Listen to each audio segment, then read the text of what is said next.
Welcome to the Individual and Family Support Program Funding Application Training Session. Thank you so much for joining us today. My name is Heather Hines, and I'm the Program Manager for the Individual and Family Support Team with the Department of Behavioral Health and Developmental Services. I'd like to introduce our IFSP team members, Rachel Vamenta, our Communications and Program Coordinator, and Rhonda Gaines, our IFSP Community Coordination Supervisor. Also joining us today is Dee Dee Thomas, the WAMS Data and Administration Manager. So today we hope to give you all the information you'll need to complete your IFSP funding application. This will include basic information about the Individual and Family Support Program, our eligibility requirements, review of some of our guidelines, a demo of the application process, and some tips to ensure the application process goes smoothly for you.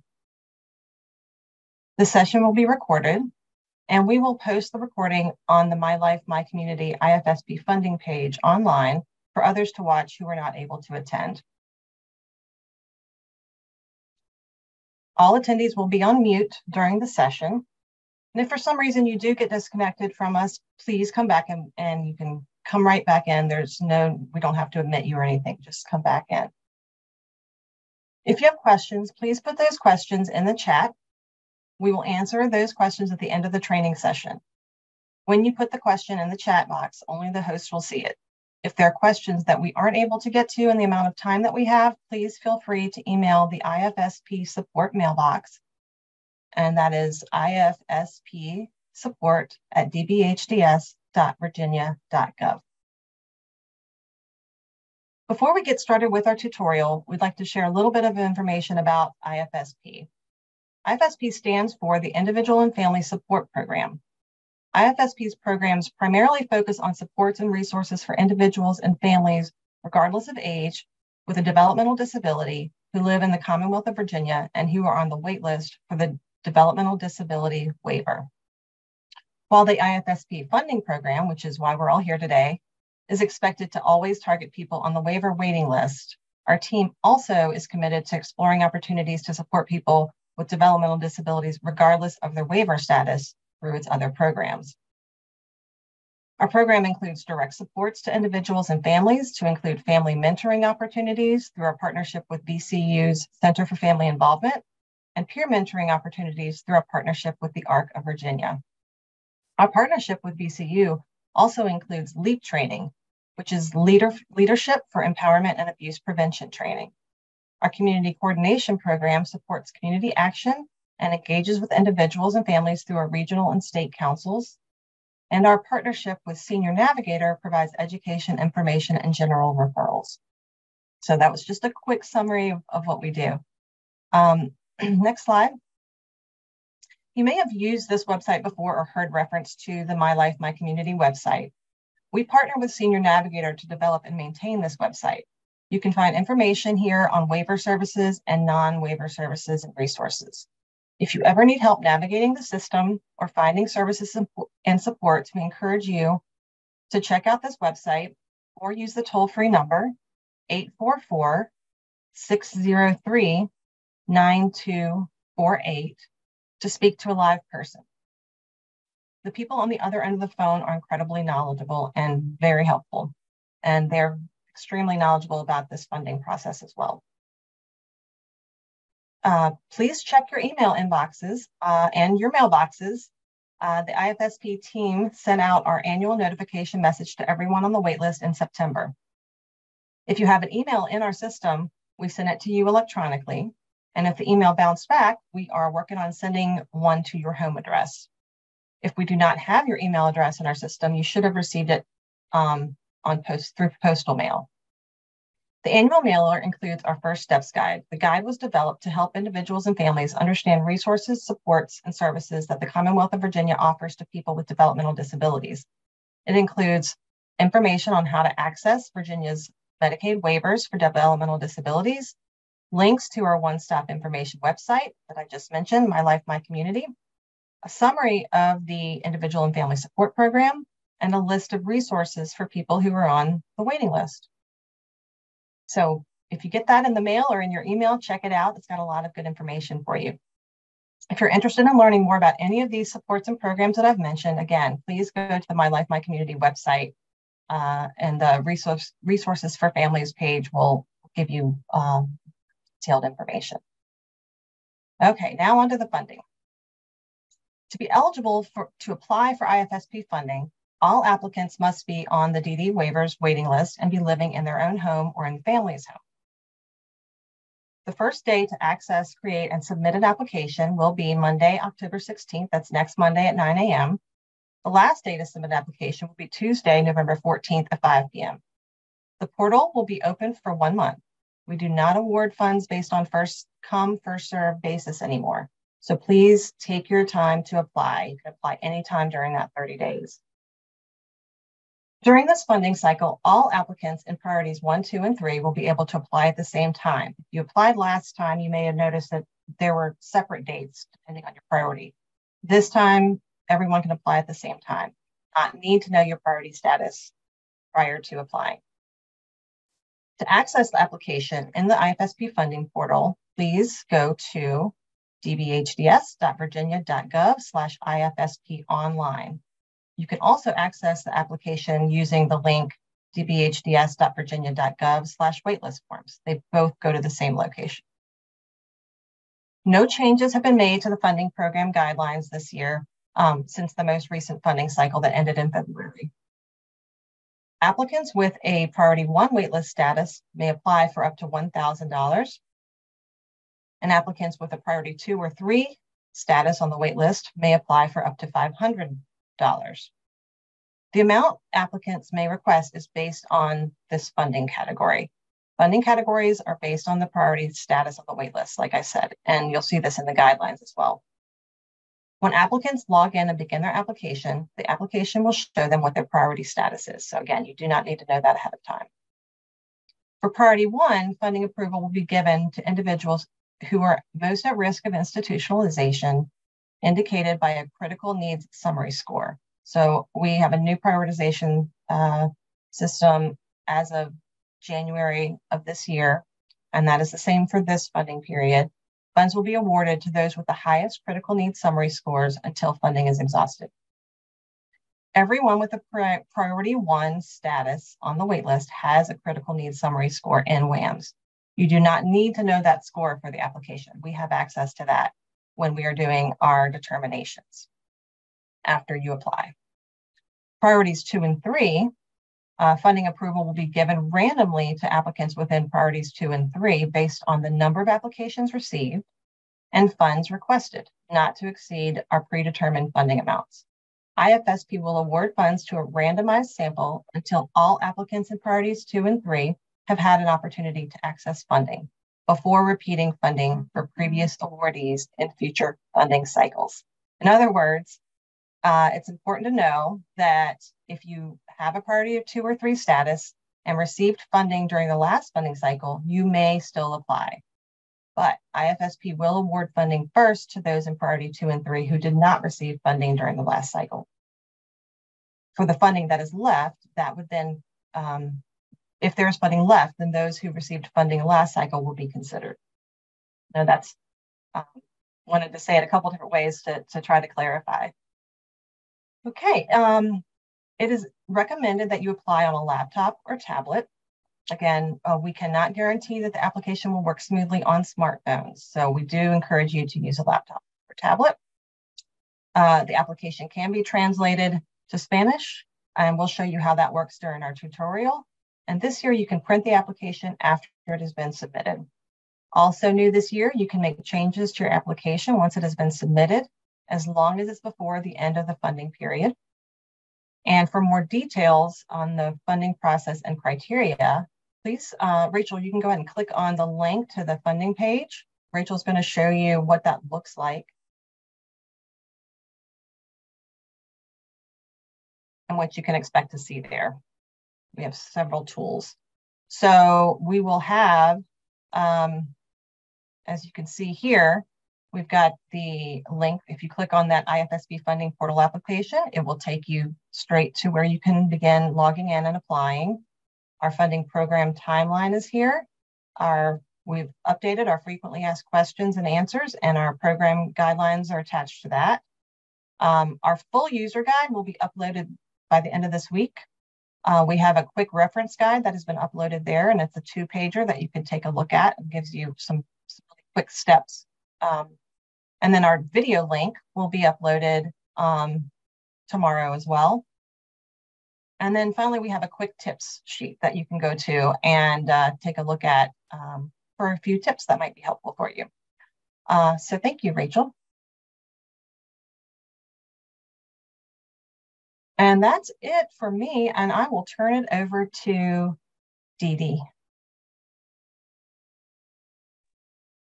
Good morning, everyone. Today, I'm going to talk to you a little bit about how to complete the application. So all about the funding portal itself. So the portal is basically a website that can be used by anyone that's currently on the DD waitlist to apply for funds. The application itself can be completed either by the individual that's on the wait list, as long as they're 18 and older, or their custodial family member. We like to call them the responsible party. The portal can also be used to complete their DD waitlist forms. You may have gotten some information about completing the individual choice or the needed services form, or saying that you want to remain on the wait list. So the portal is twofold for the funding as well as the waitlist forms. And those that are eligible to apply are anyone who's on the DD waiver waitlist, and also their living situation where they must be living in their own home or in a family home. Next slide. So again, the applicant must be on the wait list to actually log into the portal.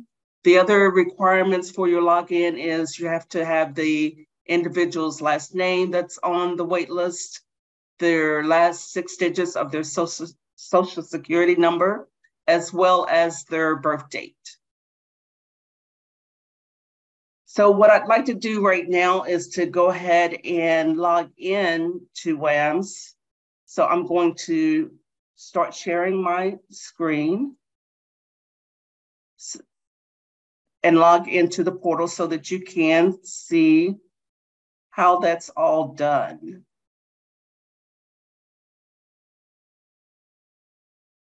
All right, when you get to the login screen, you'll see 2 options here to log into the waitlist portal or to log into the IFSP portal. Now, one of the things that you should notice right off the bat is over in the top right corner, there's an option to convert this information to Spanish. So all you have to do is click the Espanol option here, and it's going to convert the information. And if you want to go back to English, you just click on the link right there, click on English, it takes you right back. The other thing that's on this login page is an info button. Anytime you see a blue eye in the portal, in the application, you can hover your mouse right over top of it, and it's going to give you information about that particular field. So you can see here, I'm at the date of birth field. When I put my mouse pointer over top of this eye, it shows me the format that the date for the birth date needs to go in. So I'm actually going to go through about 3 different scenarios. The first scenario that I'm going to cover is for an individual who is on the wait list and they are going to apply for the funds themselves. So the individual is on the wait list and they're over the age of 18. So I'm going to go ahead and put in the last name, which is Flay, and then the last 6 digits of the social security number, and then the date of birth.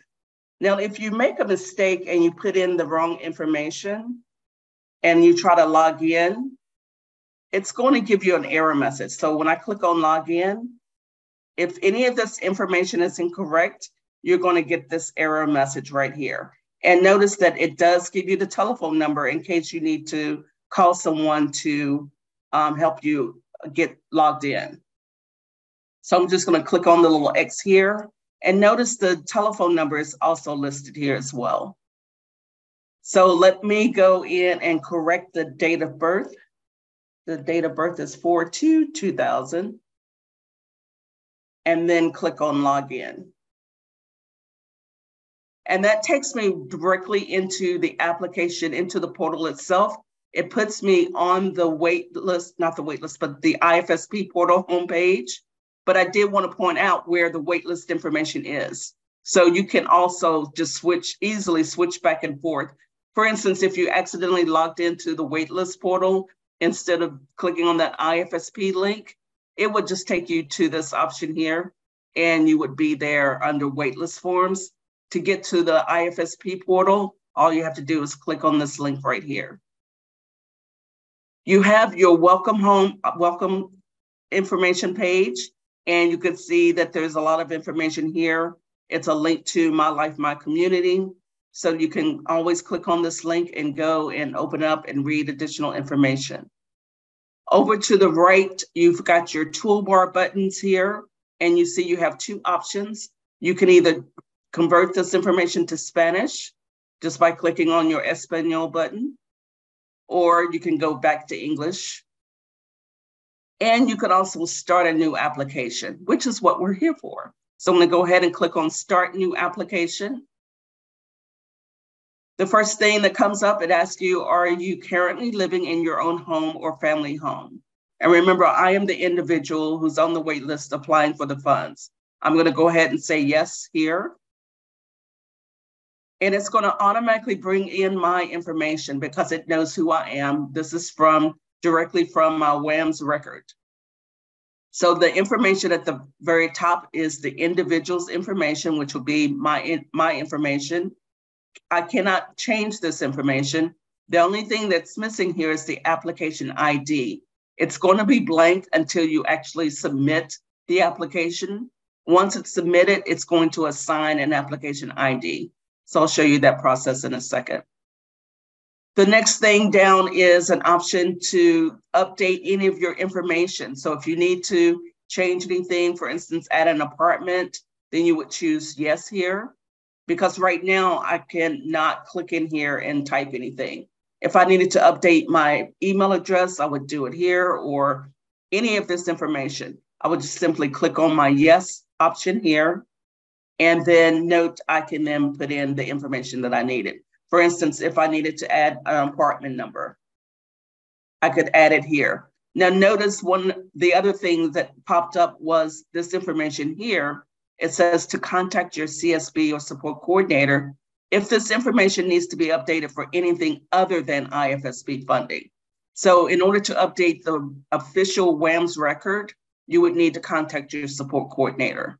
Otherwise, you're only updating the information for this particular application.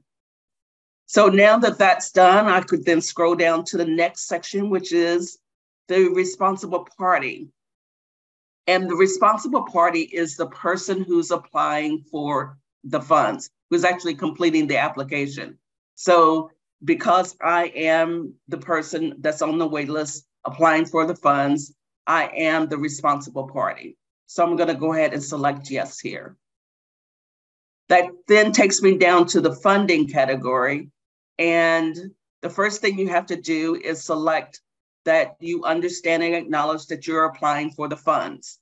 So I'm gonna go ahead and click here and put that check mark there. Now, anything that has a red asterisk is a required field. So you can see that that is required. Also notice in this statement, it lets you know based on the priority that you are, how much money that you're allowed to apply for. So you can see for me, this in particular individual is a priority 1, and I can apply for up to $1,000. The other thing that we encourage you to do is to review the items that are covered. And you can do that very easily by clicking on this link here. And it's going to open up the program guidelines. And you can then just scroll down to the actual information that shows what is covered and what's not covered. We start about page 4. So you can see that there are the categories here and then the types of things that are covered under each category. So we have safe living, community integration, and of course, down, if you scroll down to the next page, you have improved health outcomes. It also shows you all the things that might not be covered. So I'm gonna go ahead and switch back to WAMS. You see when I clicked on that link, it opened up in a new page. So I'm gonna go back to my WAMS just by clicking on my window here, and I'm right back where I was in WAMS. The next thing is to select the category.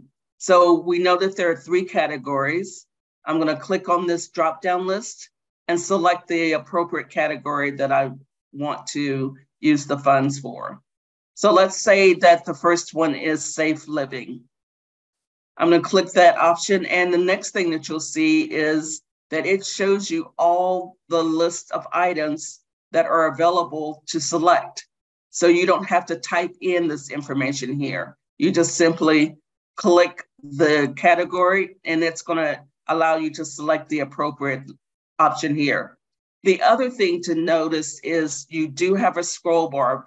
So the list is long. You want to click on this scroll to make sure that you can find the appropriate item or service that you're looking for. The next thing you need to do is just select the item that you want to use the funds for. So let's say that it's for mattresses and bedding. All you have to do is highlight it. When you click, it's going to select it and turn that option blue. And not only that, but it put the information in the items field here, so you don't have to type anything. The other thing to notice is you do have an info button over here on the right. When you click or put your mouse pointer over top of that info button, it basically is going to give you instructions on how to complete this category section. So again, you select the need category, you select the item that you want or the service, and then you would go in and put in the requested amount. So let's say that the mattress that you need to get is $189.98. You just type in the amount, 189.98, and the next thing you want to do is click on your add button, because you're going to add that item to the funding categories list. So when I click on add here, it will then add it to this section here. So I've now added my first item that I wanted to apply for funds for. Now notice that it put it here, but it also rounded it to the nearest dollar. So even though I typed in 189.98, it put in 190. So the next thing to do is to go up. If you have more items that you need to add or more services, you would then go back up to the select need category, select the particular category that you're looking for. This time I'm going to choose community integration, and I'm going to select day support. And again, you do have that scroll bar to see more items. Once I select the item, it highlights it in blue, it puts it in the items field, and then I need to scroll down and notice that there are 2 scroll bars. You've got the scroll bar for the list, but you also have the scroll bar for the entire application. So I need to scroll down once I selected it to click on the add button. So basically, before I add it, I have to put in the amount. So the amount for the day support, let's say it's $500, and then click on add, and it's going to add it to my list. So now I've got 2 options here, two items listed, and it's also totaling the amount. So now it's up to $690. Remember, I've got $1,000 to apply for, so I can continue to add. Again, I'm going to scroll back up to the category. So you're just really repeating the same information. And let's say you did have another item for safe living. So I'm going to select safe living from here. And I'm going to scroll down to the very bottom of the list. And I'm going to select wheelchair ramp. And put in my amount, $200. And then click on add button, and it's now added. And now I need to also add one more category. I've got it, the improved health outcomes. And let's say I need to select my medication. So I'm going to just scroll down to find medication here on the list. I highlight it. I put in the amount, $110. And then once that's in there, I'm going to click on my add button, and it's going to add all of my items there. So now I've got a total of $1,000. And then let's say that you need to make a change to this information. You put in the incorrect amount. So maybe the mattress was $200 instead. So I'm going to click on my edit button here. And when I click on edit, notice that what I'm editing is highlighted in blue, and it lets you know that you're editing that option. I then need to scroll up and make the appropriate changes. So I could even change categories if I needed to. I could change it to a different item, or I can change the requested amount. And let's say that it was $200. And then once I put in my change, I'm going to click on Save Changes. But wait, I get an error message. What happened? Well, I went over the $1,000, right? So it's going to give you an error message to let you know that you cannot exceed the $1,000. So I need to dismiss it, and I can then go back and change this back to $189.98, save my changes, and you can see it changed it back to $190. Now, once I've gotten all of my information here that I need, I would then scroll down to the next section, which is my signature section. This is the same information as before. I would then click on my checkboxes to certify and basically say that I am agreeing and I understand that I am applying for the particular funds and what I will be using those funds for. The next thing is to actually sign the application. So here I would then select the type of signature. Because I'm the applicant, it knows that I'm the applicant. I'm going to select applicant here. Then over to the right, I would choose either written or signature. So there are two types of signatures that you can select. If I choose written, the only thing I need to do is type in the name. So my name is Sueflay, Sueflay. And at this point, I could then save my changes. If everything is good, then it would tell me that I was successful in saving those changes. And I could then scroll and review before submitting. The other option to sign is your e-signature. So if I chose e-signature instead of written, the thing about your e-signature is you want to be really careful because you can just accidentally click it and save it, and then your signature won't be there. The other thing that you can do is if you sign it and it wasn't quite the signature that you want it to display, you can click on clear, and it's going to clear out that information. So if I'm ready now to sign it with my mouse, you're basically just drawing. So I'm going to just sign.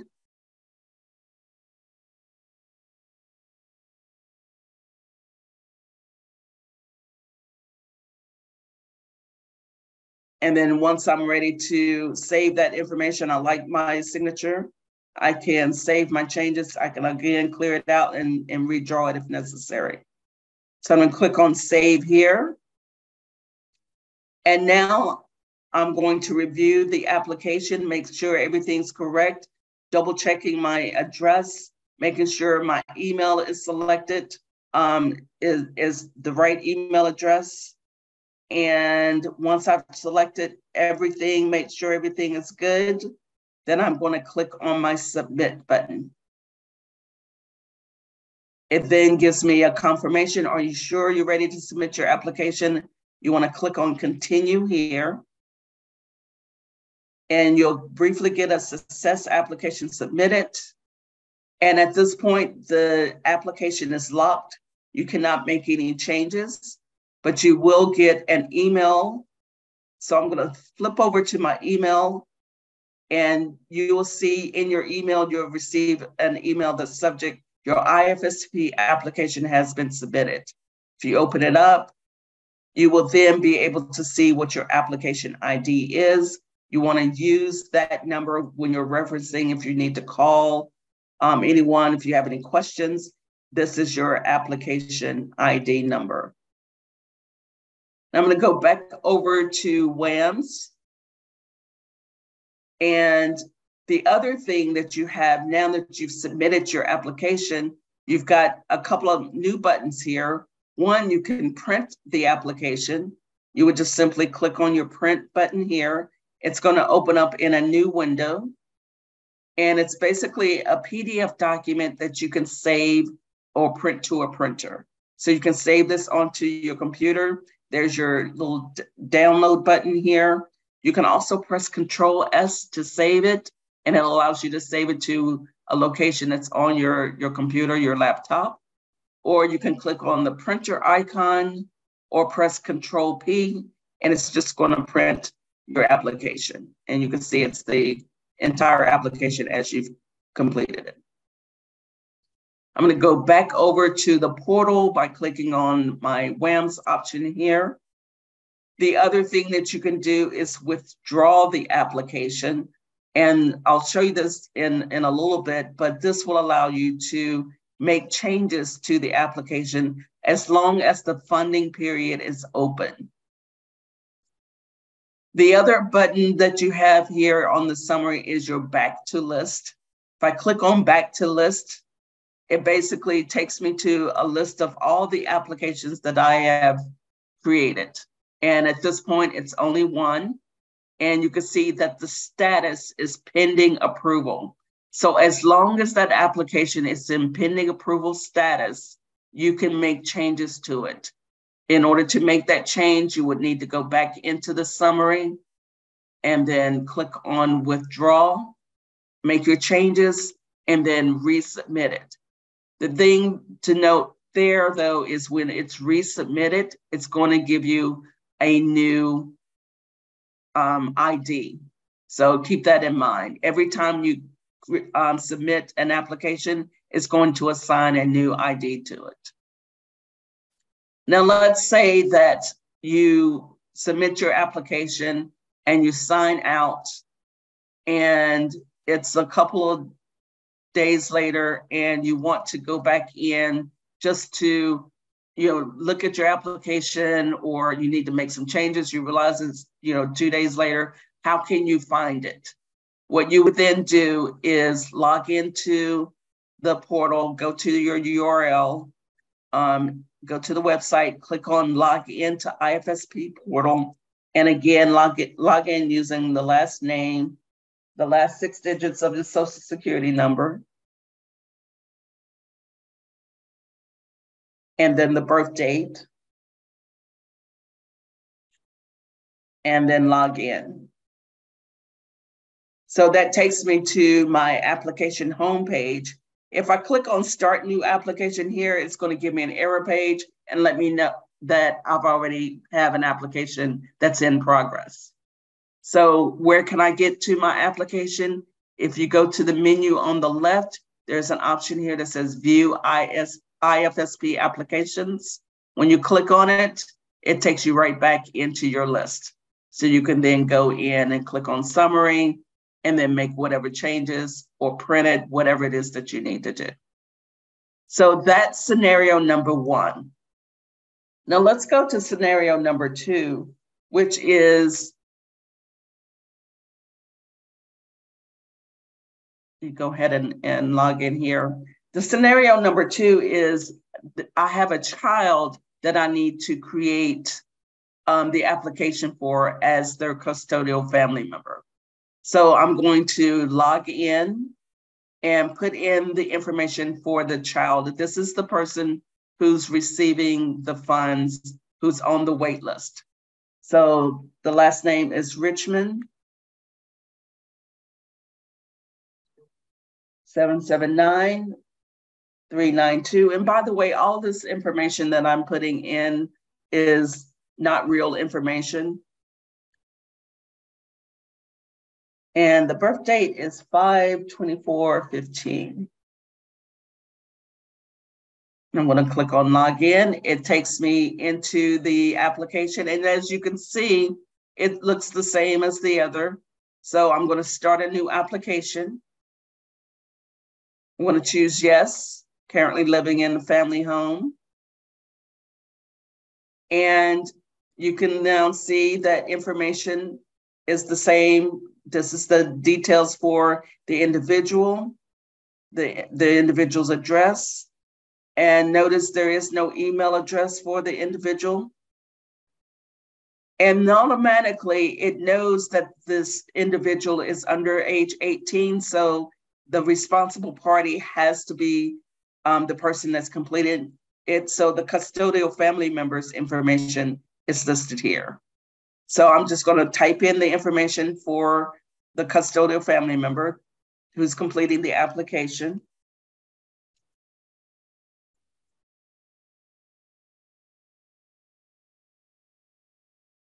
And put in a date of birth.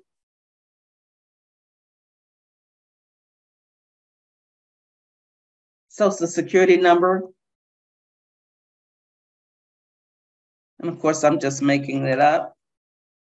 And of course, you can see if you type it in wrong, it's not going to let you pass it. It has to have the right amount of numbers in there.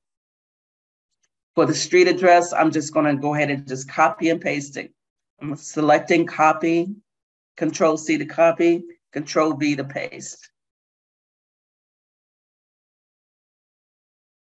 Put in the city, state, and zip, and the email address. Now, the custodial family member's email address is where all of the notifications are going to come to. So whatever you type here is where you're going to receive all the email notifications.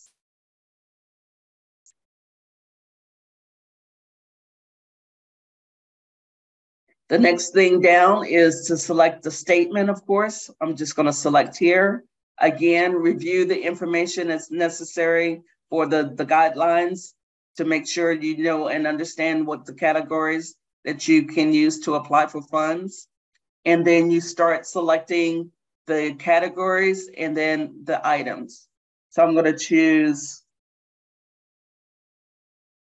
community integration. And I'm going to choose summer camp. Scroll down and put in the amount, $448.33, and then add. I'm going to go back up and select another category, and I'm going to choose improved health outcomes. And notice this information is actually in alphabetical order. I'm going to choose sensory items, including toys. And for the amount, I'm going to put in $49.95 and then add. Notice it gives me my total requested amount is $498. And if I scroll up to the top, you can see there's my category for my child, as well as the amount that is available for me to use. The next thing down, now that I put in all the information that I needed for my categories and my items, it automatically totaled it for me. I now need to go and put in my signature. So I'm going to select the three options here. And then I'm going to select my signature type, which it knows I'm the custodial family member. And this time I'm just going to select written and put in my name. I'm going to save my changes. And I didn't get a success. So one of the things, if I click on Save Changes again, I'm like, oh, what happened here? It's not saving it. So what you want to do is scroll up and find out why, because it's going to highlight in red what is wrong with this particular application. And here it is right here. I can see right here in red, is saying the individual's email address is required. Select yes to the question above, then enter the individual's email address. So remember when we first went in and I said, in order to change this information, you have to select yes. So I'm going to select yes here in order to put in the individual's email address. Now, because this is a child, that child might not have an email address. So we recommend to either put in the custodial family's email address here, or you can go and sign up for one of the free email addresses like on Google or Gmail, something like that, Yahoo. So I'm going to put in the custodial family member's address.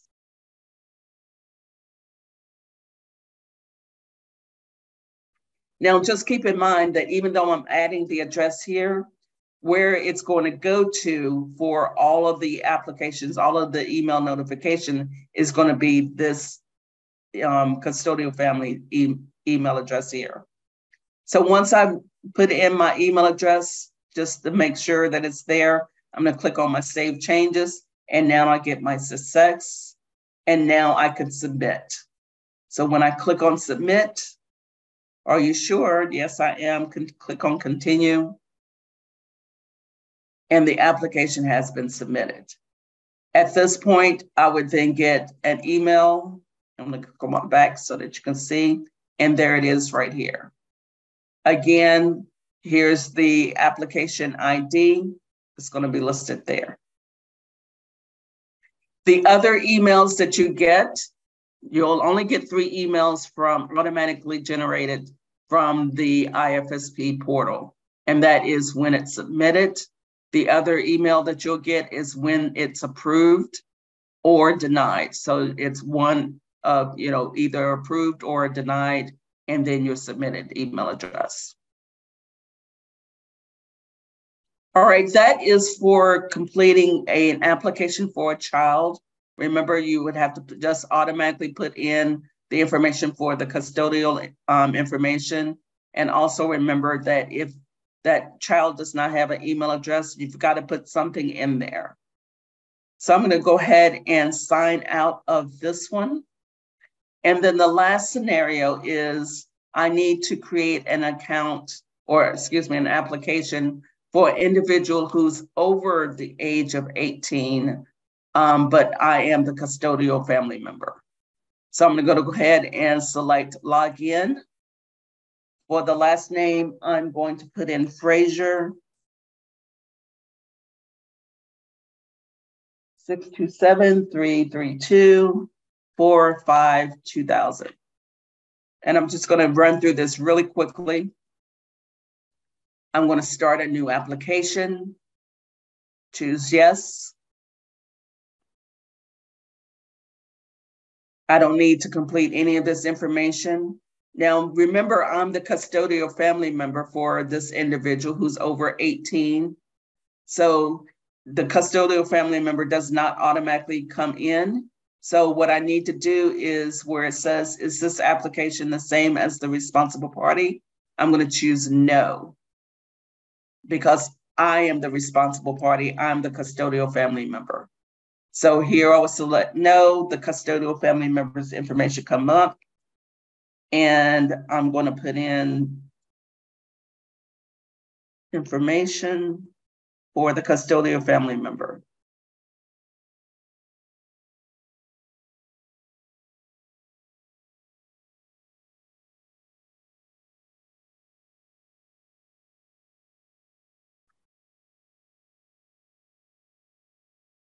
And again, I'm just going to copy and paste. I highlight, Control C to copy, Control V to paste.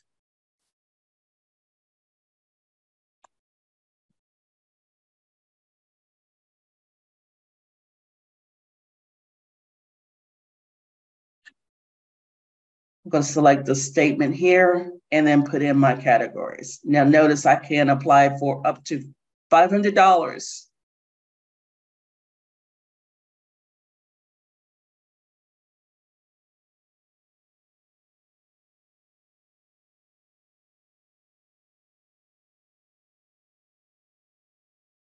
So tuition, the entire amount, $500. I'm going to choose add. And then go down to my signatures, agree and certify and understand. I forgot the name that I would use, Jane Frazier.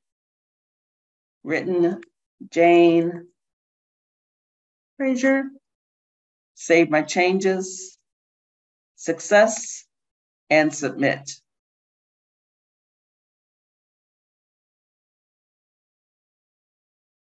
Now, remember I mentioned the withdrawal option before, and I said you could withdraw the application so that you can make changes. You can also withdraw the application and delete it and start over or just remove it altogether.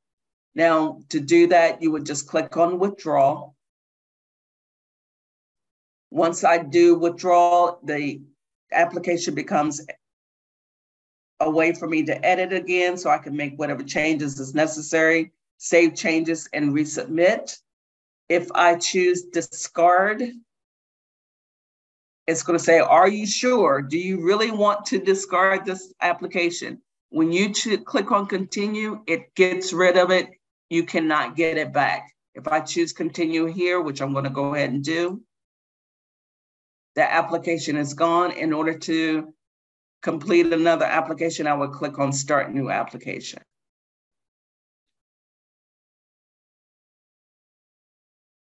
All right. Heather, is there anything else that you want to add or you want me to show? No, I think you covered it.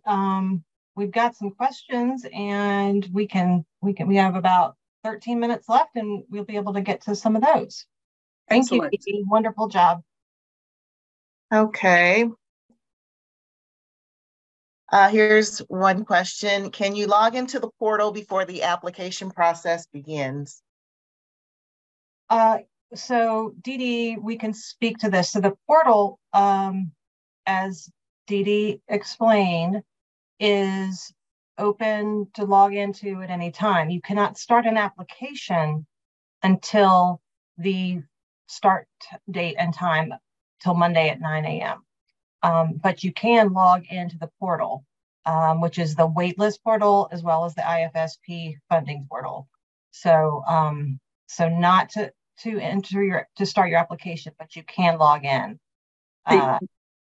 Yes, and the other thing I wanted to also point out is we've made a few changes and updates to the portal. For instance, the Spanish option and also the info button that's there. You're not going to see that if you go to the website today. You will see that after starting on Monday. So you'll be able to log into the portal, but you're not going to see all the changes that we've made until Monday. Okay. Next question. Parent who has guardianship over an adult son wants to know if they can apply on their behalf.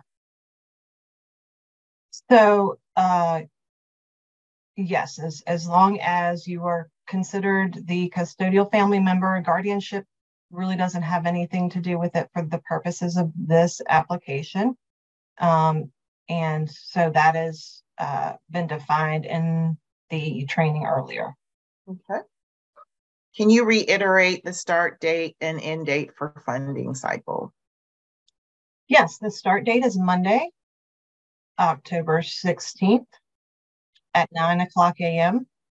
And the end date is November 14th at 5 p.m. Mm-hmm. And please state again whose Social Security number you use to access the IFSP application during the login.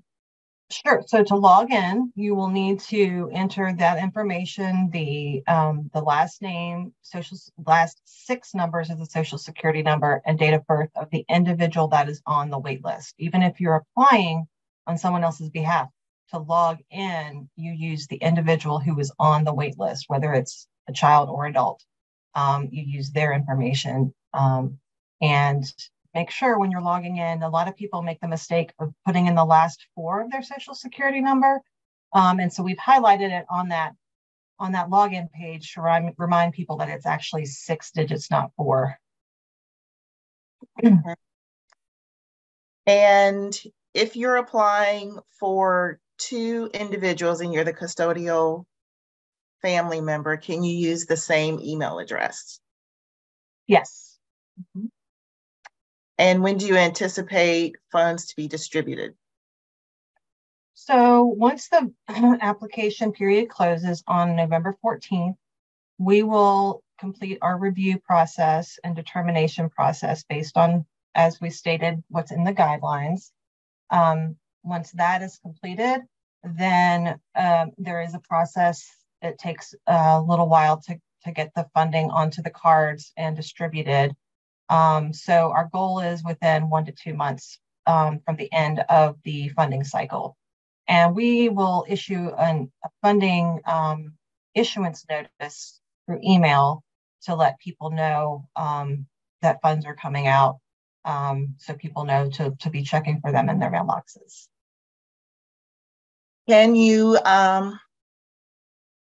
be reimbursed for services or items prior to receiving funding? Reimbursed prior to receiving funding? Or your award, if you make a purchase of an eligible item or service before you're approved for funding, can you use the funds for reimbursement? The funds are to be spent, according to the guidelines, the funds are to be spent on items after the funding is issued. Mm-hmm. Okay. And how will funds be distributed? You will receive a debit card in the mail with the funding on it, and there will be instructions on how to access the funding from that debit card. Okay. And one last question here. It says, if you're not exactly sure how you want to utilize the funds, so let's say you put a particular item or service on the application and then after you're awarded funding, you change your mind. Are you locked into what is placed on the application? If you say you apply, an example would be if you apply for fees to attend a camp and that is approved, then you find out after the fact that that camp is full and you're not able to attend. So in other words, if what you originally applied for and were approved for is no longer available to you, then please contact IFSP support mailbox. That way we can hear from you about a change that's needed. We would have to document that and record that for you to be able to use the funding for something else.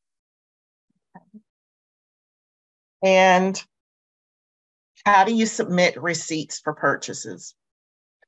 You need to hold on to your receipts for 3 years from the time of your purchase.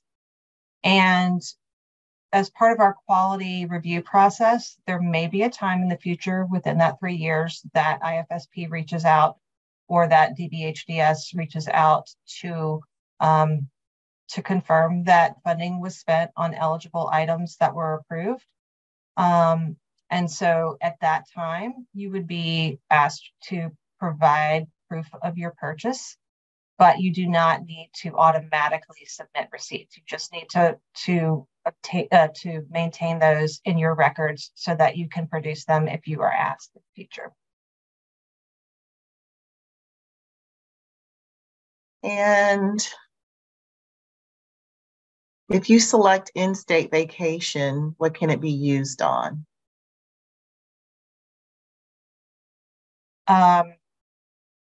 So I believe that's like hotel activities. Maybe admission parks fees. Mm-hmm. Yeah, as long as it's in the state and it's considered a vacation, a fee that would be used for your vacation, then that should work. Those are all the questions. Right. I see a question that may have been answered. It is, what is the difference between the waitlist portal and IFSP? Oh, and yeah. what's the waitlist portal for, and how do I know if I'm on the portal? So I'm going to share my screen real quick.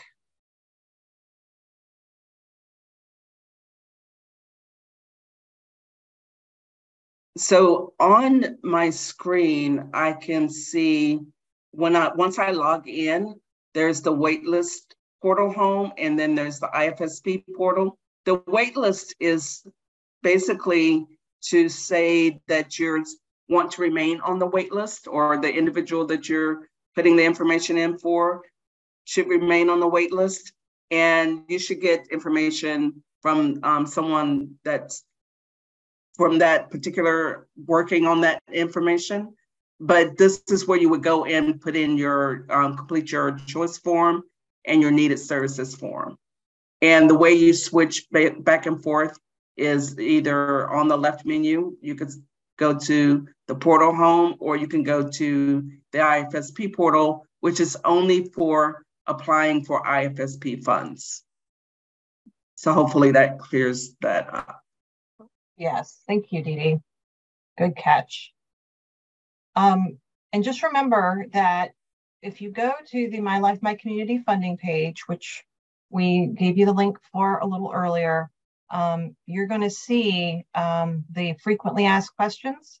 So that's a place you can go to.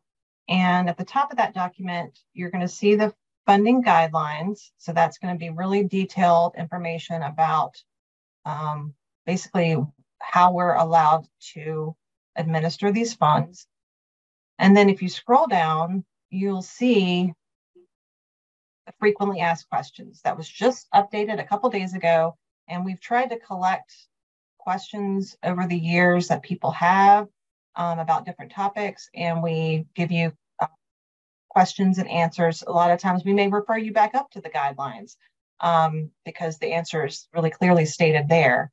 But a lot of the questions that you all asked today might be here. There might be some other ones that, before you call for help, feel free to look at this document and it might answer your questions. We hope it does. And is that all the questions, Rhonda? Anything else? No, that's it. Okay. Everything else I'm responding to. Wonderful. And then I will ask one more thing. Since we're hoping that everyone here today is someone that has signed up for our email list.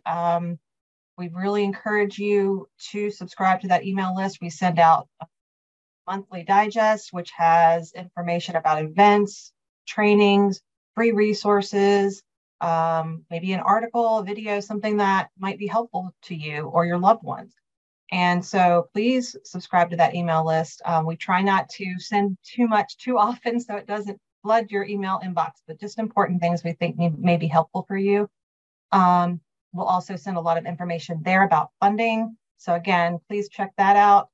We have Facebook pages that you can check out and learn about those on the My Life, My Community funding. On My Life, My Community, you can see where those Facebook pages are. And also, when we send out a survey, we do send out a satisfaction survey each year. I don't have a date for the next one when it's coming out, but we encourage you to complete it because that information that you provide in that survey really gives us the information we need to continue to improve this experience for you all and to make our programs better. For those of you, we know that waiting on the wait list is challenging and trying to navigate the system can be hard. And so we try to make sure we hear from you of what's important to you. And that survey is a good way to get us that information. So we thank you for giving that your attention as well. All right, with that, I think we'll say goodbye and thank you for joining us today and have a great day.